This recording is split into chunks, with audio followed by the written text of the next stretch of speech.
Painted, painless learning. તો જોઈએ દાખલા નંબર 37. દાખલા નંબર 37 શું કીધું ભાઈ?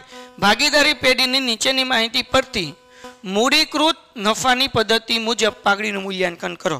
મૂડીકૃત નફાની પદ્ધતિ હોય તો કેટલા સ્ટેપ આવે? 5 સ્ટેપ આવે. તો ભાઈ 5 સ્ટેપની રીતે આપણે દાખલો ગણવાનો છે. તો એની અંદર એક ચોથું સ્ટેપ આવશે. એ કયું આવશે? સરેરાશ નફો આવશે કે ત્રીજું સ્ટેપ આવશે? તો અહીંયા જુઓ 1,40,000, 1,30,000, 1,20,000, 1,10,000 ને 90. તો જુઓ આપણને એવું લાગે કે આ નફો શું થતો જાય છે? ઘટતો જાય છે. એકચ્યુઅલી નફો ઘટતો નથી, નફો વધતો જાય છે. કેવી રીતના? અહીંયા 2022-23 આપ્યું, છેલ્લે આપ્યું 18-19. જો 18-19 થી તમે લાઈનમાં મૂકો તો નફાનો સતત શું થાય છે? વધારો થાય છે. એટલે અહીંયા ભારિત સરેરાશ નફો આપણે ગોતવો પડે. તો આવી રીતના દાખલો આપ્યો ને તો ફટાફટી કરીને સરેરાશ નફો નહીં ગોતી લેવાનો, નકર પડે લોચા. તો આપણે પહેલાં લખીએ વર્ષ. હાલો વર્ષમાં શું લખશું આપણે? 2018 અને 19. પછી આપણે શું લખશું ભાઈ? 19 અને 20. પછી શું લખશું? 20 અને 21. પછી શું લખશું? 21 અને 22. અને પછી જે છે 22 અને 23. અને નફો જે છે એ કયો આપણે લખશું ભાઈ? 90,000. પછી 1,10,000. આ ઓલરેડી આગલા ગાલાના પેપરમાં દાખલો આપણે કરી ગયા છીએ. ફરક એ છે કે એમાં સીધું આપ્યું હતું ને આમાં કેવું આપ્યું છે? ઊંધું આપ્યું છે. પછી કેટલું આપ્યું છે? 1,20,000. પછી કેટલું આપ્યું છે? 1,30,000. અને પછી શું આપ્યું છે? 1,40,000 રૂપિયા. પછી આપણે લખવાનું હોય 12, 1, 2, 3, 4 અને 5. અને આનો સરવાળો કેટલો થાય? 15. ડન છે. પછી આપણે કરવાનું હોય ભારિત સરેરાશ નફો ભાઈ. ભારિત સરેરાશ નફો. તો આમાં શું કરવાનું? ગુણાકાર કરવાનો હોય 90 એકા 90 એટલે 90,000 એમનેમ. પછી શું? 1,00,000 ગુણ્યા 1,10,000 ગુણ્યા 2 એટલે 2,20,000. પછી છે 1,20,000 ગુણ્યા 3 એટલે 12 તેરી 36, 3,60,000 રૂપિયા. પછી 13 ચોક 52, 5,20,000 રૂપિયા. અને પછી 14 પંચા 70 એટલે 7 લાખ રૂપિયા. બધાનો સરવાળો મને યાદ છે ત્યાં લગી 18,90,000. આ એ મને ગોખાઈ ગયેલું છે. 90,000 હતું એ પાકું છે. હાલો ત્યાં થઈ ગયું 18,90,000. ડન થઈ ગયું. હવે આપણે ભારિત સરેરાશ નફો કેમ ગોતવાનો ભાઈ? તો એ અહીંયા ગોતી લઈએ. સૂત્ર શું છે ભાઈ? ભારિત સરેરાશ નફો બરાબર કુલ. અહીંયા ભારિત સરેરાશ નું આવે, અહીંયા શું આવે? ભારિત નફો. તો કુલ ભારિત નફો એના છેદમાં કુલ ભાર. હાલો તો હવે ભારિત કુલ ભારિત નફો કેટલો છે? 18,90,000. કુલ ભાર કેટલો છે? 15,000. બેનો ભાગાકાર કરી નાખીએ આપણે. 18,90,000 ભાગ્યા 15. તો શું જવાબ આવે છે ભાઈ? 1,26,000. તો આ આપણને મળી ગયો ભારિત સરેરાશ નફો. હવે આપણે ફટાફટ દોરી નાખીએ ક્રમ. પછી શું આવશે ભાઈ? વિગત. અને પછી આવશે લતમ. બરાબર ને? હા કે ના?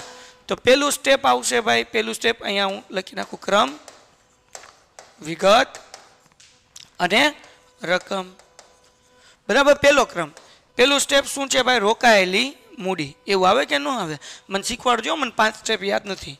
રોકાયેલ મૂડી. તો દાખલામાં આપીશ રોકાયેલ મૂડી કે નથી આપી? જો હું કીધું ધંધાની મિલકતો આપી છે અને દેવાઓ આપ્યા છે. અહીંયા સૂત્ર મૂકવું પડશે. કુલ મિલકત માઇનસ કુલ દેવા. આપી હોત તો ડાયરેક્ટ લખી નાખત. તો મિલકત છે 10ની ને આ છે 2 લાખના. આપણે લખી નાખીએ ભાઈ રોકાયેલ મૂડી બરાબર કુલ મિલકત માઇનસ કુલ દેવા. એટલે કે 10 લાખ માઇનસ 2 લાખ. વૈધા કેટલા લાખ ભાઈ? 8 લાખ. એ ડાયરેક્ટ જવા દઈએ બહાર. અહીંયા લખી નાખો 8 લાખ. કોઈને કઈ ડાઉટ છે? બીજું સ્ટેપ શું હતું ભાઈ? અપેક્ષિત વળતરનો દર. બરાબર ને? હાલો અહીંયા ધ્યાન રાખો. અપેક્ષિત વળતરનો દર કેટલા ટકા આપ્યો છે ભાઈ આપણને? 10%. એટલે અહીંયા કરવાનું 10%. ત્રીજું સ્ટેપ શું છે? અપેક્ષિત નફો. એ આવે નહીં. આ મૂડીકૃત પદ્ધતિ છે, ન આવે. અહીંયા ડાયરેક્ટ હું લખવાનું ભાઈ? ભારિત સરેરાશ નફો. તો ભારિત સરેરાશ નફો આપણે મળેલો છે નોંધ 1. હું લખવાનું અહીંયા લખવાનું નોંધ 1 કરીને કેટલો જવાબ મળ્યો હતો 1,26,000. તો એ આપણે મૂકી દઈએ ભાઈ ડાયરેક્ટ 1,26,000 રૂપિયા. પછી ચોથું સ્ટેપ શું છે ભાઈ મૂડીકૃત નફો. મૂડીકૃત નફાનું સૂત્ર શું છે ભાઈ મૂડીકૃત નફો બરાબર ભારિત સરેરાશ નફો એના છેદમાં અપેક્ષિત વળતરનો દર. અપેક્ષિત વળતરનો દર. તો આપણને ભારિત સરેરાશ નફો કેટલો છે 1,26,000. એને ભાગ્યા 10% કરો એટલે 12,60,000 રૂપિયા આવે.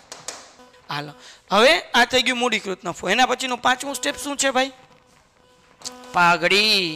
પાઘડીનું સૂત્ર શું છે ભાઈ તો કે મૂડીકૃત નફો માઇનસ રોકાયેલી મૂડી. તો અહીંયા લખું ભાઈ મૂડીકૃત નફો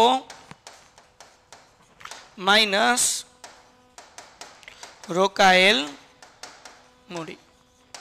તો મૂડીકૃત નફો કેટલો 12,60,000 છે કે નહીં. પછી રોકાયેલી મૂડી કેટલી છે ભાઈ આપણી આગળ 8 લાખ. 12 માંથી 8 જાય એટલે વધ્યા કેટલા 4,60,000 રૂપિયા. આ મળી ગઈ પાઘડીનો દાખલો થઈ ગયો પૂરો. લ્યો ભાઈ છે કઈ અઘરું.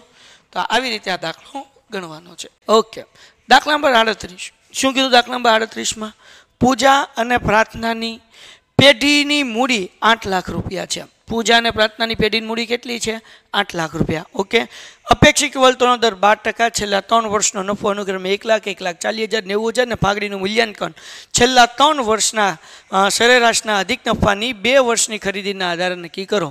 અધિક નફાના કેટલા વર્ષ કીધા 2. તો અધિક નફા માટે 6 સ્ટેપ છે. પહેલું રોકાયેલી મૂડી, બીજું અપેક્ષિત વળતરનો દર, ત્રીજું અપેક્ષિત નફો, ચોથું સરેરાશ નફો, પાંચમું અધિક નફો અને છેલ્લે પાઘડી. તો આપણે સ્ટેપ પ્રમાણે આ 6 સ્ટેપ યાદ હોવા જોઈએ.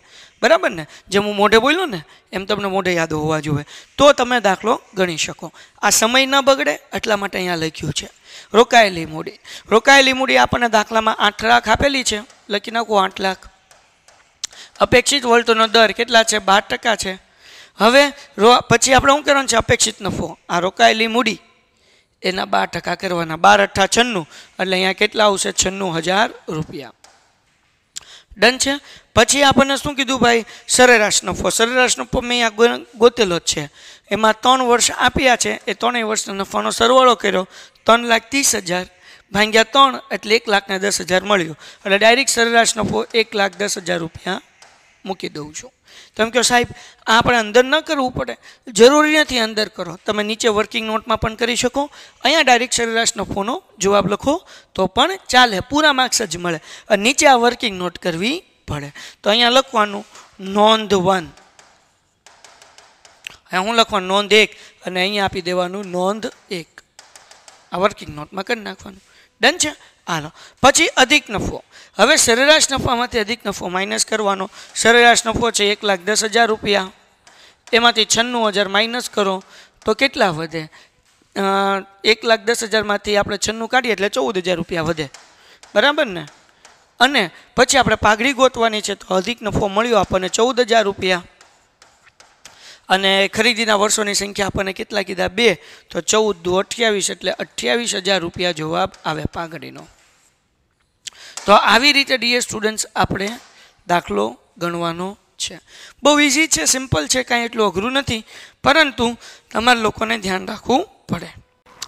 આ દાખલો કરવાનો બહુ ઇઝી દાખલો હોય. બીજા ચેપ્ટરનું 4થું ચેપ્ટર, બીજા ભાગનું 4થું ચેપ્ટર અને એનો 4 માર્ક્સનો દાખલો. તો બાદ 3 દાખલા આવડવા જોઈએ. 2 પાઘડીના દાખલા 1 આ. પછી રોકડ પ્રવાહ ગુણોત્તર 2 આપણે ઓપ્શનમાં કાઢી શકીએ. શું કીધું છે ભાઈ ઝવેરી લિમિટેડે નફા નુકસાન પત્રકોની નીચે મુજબ આપેલ છે. ઓકે માહિતી આપણને આપેલી છે. તેના પરથી નફા નુકસાન તુલનાત્મક પત્રક બનાવો અથવા તુલનાત્મક નફા નુકસાન પત્રક બનાવવાનું છે આપણે. તો મેં આ જે વિગત આપી છે એ પ્રમાણે અહીંયા કોષ્ટક બનાવી નાખ્યું છે. પહેલાં વેચાણ માલની ઉપજ. પહેલાં જુઓ આ કોષ્ટક બનાવતી વખતે ધ્યાન રાખવાનું 2022ની રકમ પહેલાં લખવાની આ બધી રકમ અને 2023ની રકમ પછી લખવાની. ડન છે. તો પહેલાં શું આવે ભાઈ, આ ખબર જ હોવી જોઈએ. આપણને આપ્યું છે વેચાણની ઉપજ અને અન્ય આવક, આ બેનો સરવાળો કરવાનો. એટલે મેં લખ્યું વેચાણની ઉપજ વત્તા અન્ય આવકો. 2022માં 8 લાખ હતી વેચાણ ઉપજ, 2023માં 9 લાખ થઈ, 1 લાખનો વધારો થયો. સાહેબ આ ટકા કેમ મળ્યા એ શીખવાડી દઉં, ધ્યાન રાખો બચાવ. કાંઈ નહીં કરવાનું, આ વધારો ઘટાડો અહીંયા લખવું પડશે. વધારો ઘટાડો આ છે ટકામાં, ના છે રૂપિયામાં. ટકા કેમ ગોતવાના? આજે વધારો ઘટાડો મળ્યો છે કે 1 લાખ રૂપિયા. અહીંયા હું સાઈડમાં રાખું, 1 2 3 4 5 ભાંગ્યા કેટલા છે 8 લાખ રૂપિયા. એટલે કે આની સાથે ભાગાકાર કરવાનો, આનો ભાગાકાર આની સાથે, એને ગુણ્યા 100 કરવાના બસ. તો 1 લાખ ભાંગ્યા 8 લાખ બરાબર ને, કેટલા થઈ ગયા 80,000. 8 લાખ હોય એને ગુણ્યા 100 કેટલા આવે 12.5. એટલે જો આવી ગયા ને 12.5%. હવે બીજું આપણને અન્ય ઉપજ આપી છે 1 લાખની, એ વધીને 2 લાખ થઈ. એટલે કેટલાનો વધારો થયો? 1 લાખથી 2 લાખ થયા, એટલે 1 લાખનો વધારો થયો. તો ભાઈ વધારો ઘટાડો કેટલા ટકાનો થાય? 50%નો. નાના બાળકને ખબર પડે, નાના 100%નો વધારો થયો તો 50%નો. જોઈએ હાલો, મને નથી ખબર, હું તો અભણ છું, જોજો જરાક, નકર તમને એમ થાય સાહેબ ગોખીને આવ્યા ને મૂકી દીધું. જો 1 લાખ રૂપિયા વધારો ઘટાડો છે, આપણે લખીએ 1 લાખ બરાબર ને, 1 લાખ થઈ ગયા. એને ભાંગ્યા 1 લાખ, 1 2 3 4 અને 5, એને ગુણ્યા 100, 1 2, કેટલો જવાબ આવે? 100%. સિમ્પલ છે. 1 લાખ રૂપિયા હતા ને 1 લાખ વધ્યા તો 100%નો વધારો કહેવાય. હવે આ બેનો સરવાળો કરવાનો, કુલ ઉપજ 8 ને 1 9 લાખ, 9 ને 2 11 લાખ, 1 ને 1 2 લાખ. હવે કેમ ગોતવાની ખબર પડી ગઈ ને? 2 લાખ ભાંગ્યા 9 લાખ ગુણ્યા 100 એટલે 22.22% મળે.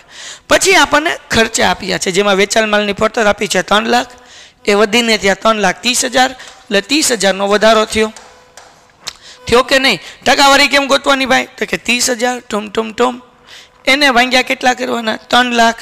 3 લાખમાં કેટલા મીંડા હોય? 5. 1 2 3 4 અને 5, એને ગુણ્યા 100 એટલે જવાબ કેટલો આવે? 10%. ડન છે. એના પછી ભાઈ 60,000 હતા નાણાકીય ખર્ચા, 60,000 જ રહ્યા, ન વધ્યો ન ઘટ્યો એમને, એટલે અહીંયા ડેશ અહીંયા ડેશ. 40,000 હતા, 40,000 રહ્યા, વધારો ઘટાડો કાંઈ નથી, ડેશ ડેશ. પછી ખર્ચાઓ 2 લાખ હતા, એમાંથી 1,80,000 થયા, એટલે ખર્ચમાં ઘટાડો થયો. કેટલાનો ઘટાડો થયો? 20,000નો ઘટાડો થયો. તો 20,000 રૂપિયા આપણે કાઉન્સમાં લખવાના, માઇનસ નહીં લખવાનું. 2 લાખમાંથી 180 જાય એટલે માઇનસ 20,000 આવે, પણ આપણે કાઉન્સમાં લખવાનું. અને ટકાવારીનો જવાબ પણ કાઉન્સમાં લખવાનો. 20,000 ભાંગ્યા 2 લાખ, 1 2 3 4 અને 5, એને ગુણ્યા 100 એટલે 10 જ જવાબ આવે. એટલે અહીંયા લખીએ બ્રેકેટમાં 10. ઠીક છે, ઓકે. આ બેનો સરવાળો કરો ભાઈ, તો કે 3 ને 2 5 લાખ, 6 ને 4 10, એટલે 5 ને 1 6 લાખ થઈ ગયા. આ સરવાળો કરો એટલે 6 લાખ ને 10,000 થઈ ગયા. વધારો ઘટાડો 30,000માંથી 20,000 માઇનસ કરો તો 10,000 મળે. અને એમ ટપો ન પડે તો તમે આમ પણ કરી શકો. શું કરવાનું? તો કે ભાઈ 6 લાખ 10,000માંથી 6 લાખ માઇનસ થાય, અથવા તો 6 લાખ હતા 6 લાખ 10,000 થયા, તો કેટલાનો વધારો થયો?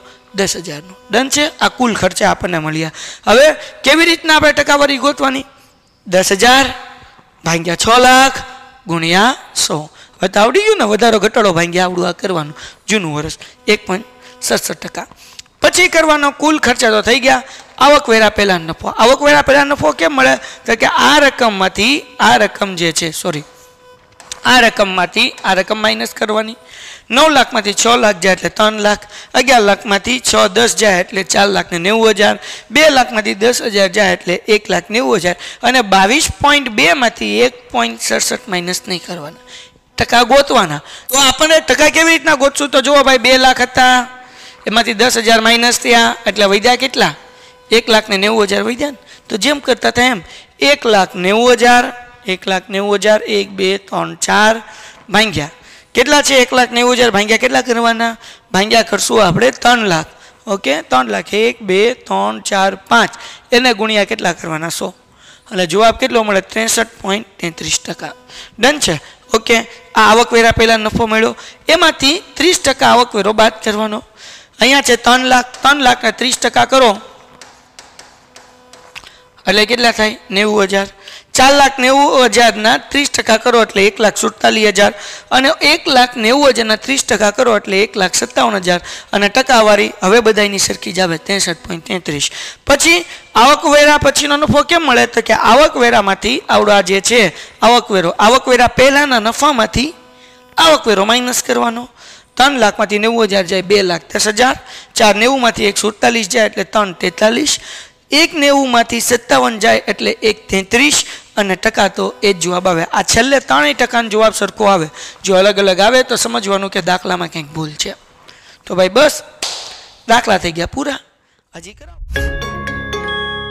Painted, Painless Learning.